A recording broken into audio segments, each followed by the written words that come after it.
Bonjour à toutes, bonjour à tous. J'espère que vous allez très bien. Je vous souhaite la bienvenue à cette nouvelle vidéo sur votre. Sachez que dans la procédure de l'obtention de visa américain par la DV Lottery, vous devez passer l'étape de l'interview. L'interview devant le consul, l'interview devant l'ambassadeur. À cette étape ultime, vous pouvez échouer, ne pas avoir le visa, ou vous pouvez que l'ambassadeur va vous demander le jour de votre interview. Alors, pour savoir quels sont ces documents, je vous demande de vous installer confortablement et je vous reviens pour faire la lumière sur tout ceci.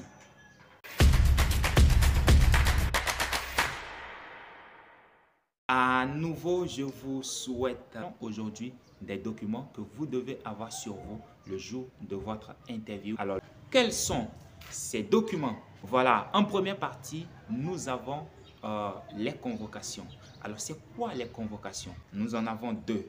Premièrement, c'est la notification que vous avez reçue de la part de KCC, donc votre deuxième lettre qui est votre lettre d'interview dans laquelle vous avez le jour, la date et l'heure précise à laquelle vous allez passer votre interview. Eh bien, vous imprimez cette lettre, vous devez l'avoir sur vous. Deuxième convocation que vous devez avoir, eh bien, c'est sur le site www.usvisa-info et ces vigiles vont vous demander qu'est-ce qui prouve votre présence à l'ambassade, avoir votre accès dans l'enceinte de l'ambassade pour passer votre enceinte en entier et également la page de confirmation de votre DS 260. En plus de cela, vous devez avoir 5 cm x 5 cm au fond blanc. Voilà, donc c'est ce qui est demandé. Vous devez également avoir la preuve de ce que vous 130 $. Si vous avez décidé de payer en ligne, donc vous venez avec la preuve de ce que vous avez déjà payé les frais des documents administratifs américains. Alors, passons cette étape, ça va rester les documents administratifs de votre pays. Alors, avant de parler, de vous demander, si vous ne vous êtes pas encore abonné à la chaîne LAN le motivateur, sincèrement, cela ne coûte rien. Vous regardez les vidéos, vous aimez ce que nous faisons ici, abonnez-vous à la chaîne, rien rater lorsque nous allons mettre de nouvelles vidéos en ligne ou avec vous. Nous avons beaucoup de choses que nous allons partager ensemble. Alors, abonnez-vous, abonnez-vous, abonnez-vous, abonnez-vous en masse et partagez les vidéos dans presque tous vos groupes suite. Après les documents administratifs américains, maintenant viennent les documents administratifs de votre pays. Alors, ces documents administratifs commencent par votre acte de naissance, appelé encore certificat de naissance, que vous devez avoir normalement à la mairie de votre pays. Voilà, je ne sais pas où ça se délivre chez vous. En tout cas, votre acte de naissance. Après l'acte de naissance, vous devez avoir sur vous votre passeport dont la validité est d'au moins 6 mois. Oui, ça doit être 6 mois de validité parce que le visa que vous devez avoir est un visa de 6 mois de validité. Et donc, voilà, votre passeport au minimum doit avoir la validité de 6 mois, bien entendu. Alors, après cela, vous allez prouver votre casier judiciaire qui est un document très important qui renseigne sur vous si éventuellement vous avez déjà fait de prison. Alors, ça se mentionne au niveau de votre casier judiciaire.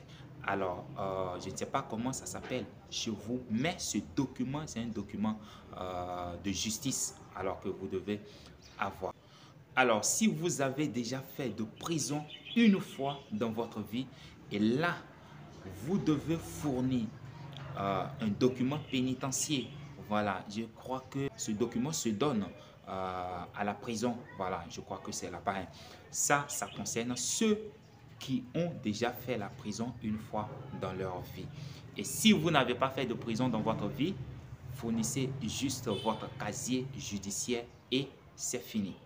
Maintenant, à ce niveau encore, si vous avez passé 12 mois à l'étranger dans un pays autre que le pays dans lequel vous voulez passer votre interview, eh bien, vous allez fournir le casier judiciaire de ce pays que vous avez fait.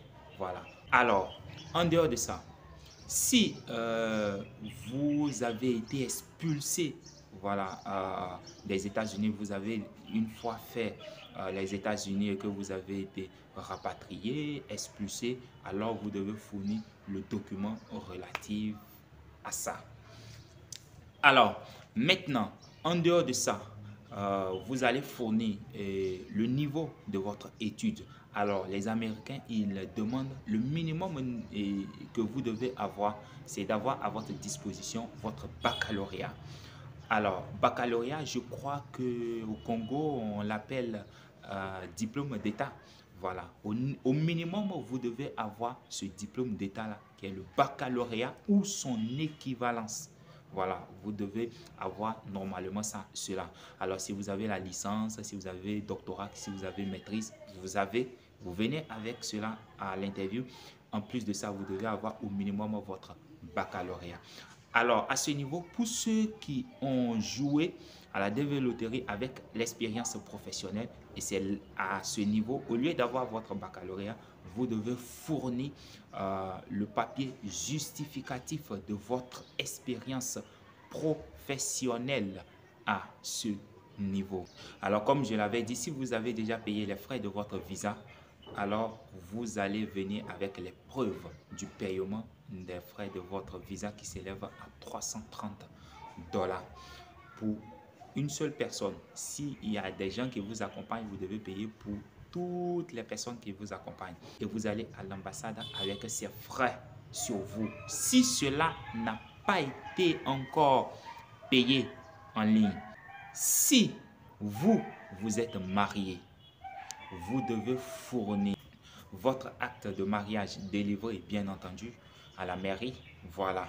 Si vous avez eu à faire le mariage coutumier avec la présence de vos parents, vous fournissez alors les preuves de vos photos d'ensemble, tout cela vous pouvez fournir pour montrer au consul ou à l'ambassadeur qui est devant vous que votre mariage a été un mariage libre de tout engagement.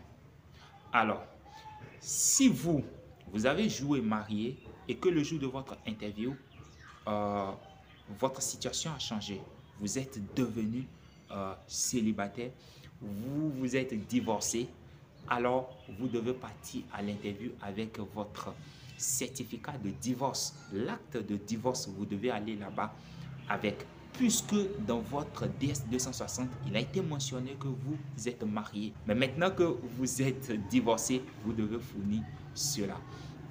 Et même chose, si vous avez perdu votre époux ou bien vous avez perdu votre femme, le jour-là, vous partez à l'ambassade avec le certificat de décès pour prouver que votre conjoint ou votre conjointe a été rappelé à Dieu. Alors, maintenant, si vous avez des enfants, alors vous fournissez les preuves, hein, encore que s'il s'agit des enfants adoptifs. Alors, dans le cas où c'est des enfants adoptifs, vous avez adopté un enfant, vous devez fournir les certificats d'adoption, les preuves d'adoption légale, voilà, de cet enfant. Vous devez partir avec vous à l'ambassade pour montrer au consul que l'enfant a été adopté dans les règles. Alors, il y a encore un document très important. Il s'agit des documents relatifs à votre visite médicale. Donc, vous avez fait votre visite médicale. Il y a une enveloppe scellée que le médecin va vous remettre, vous partez à l'ambassade avec, sans ouvrir cela, ça reste scellé dedans. Voilà. Alors, c'est l'ensemble de ces documents réunis qui va apporter la preuve au consul de ce que vous êtes. Et lorsque tout est bien, il n'y a pas de doute dans sa tête, eh bien, vous êtes qualifié d'office à avoir votre visa. Alors, voilà ce que je tenais juste à partager avec vous. J'espère que la vidéo vous aura fait du bien. Dans ce cas, n'hésitez pas à la commenter, n'hésitez pas à la partager, n'hésitez pas à vous abonner à la chaîne en masse. Et c'est en faisant cela que vous allez nous donner la force de continuer à produire beaucoup de choses pour vous. Allez, ciao, ciao, à la prochaine pour d'autres nouvelles vidéos sur votre chaîne.